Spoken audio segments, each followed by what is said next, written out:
Svi se suočavamo sa raskrsnicama gde nas lak put mami, svetlucajući neposrednom dobiti. Ali šta ako jednostavan izbor krije dublju zamku?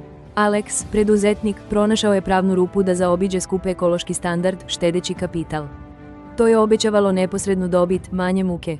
Njegova savest mu je šaputala o reputaciji, ali ušteđeni kapital je značio brži rast. On je to racionalizovao kao pametan posao, a ne nepoštenje. Pre nego što se obavezao, Alex je video vest, konkurent koji je koristio sličnu rupu suočio se sa perenoćnom morom. Nije bilo ilegalno, ali njihov percipirani nedostatak integriteta izazvao je bojkote. Njihovo, lako, rešenje otuđilo je ekološki osvešćene kupce, pozivajući na ispitivanje. Rupa ih je izložila nepredvidivoj eroziji poverenja javnosti. Alex je shvatio, usklađenost nije bila samo o kaznama.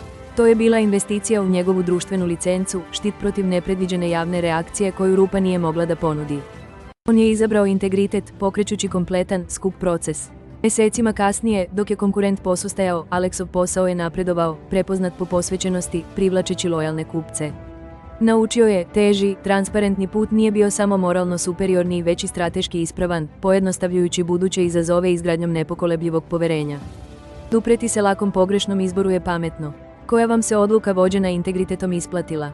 Podelite svoju priču, lajkujte i pretplatite se na Srbijan Repo za više mudrosti.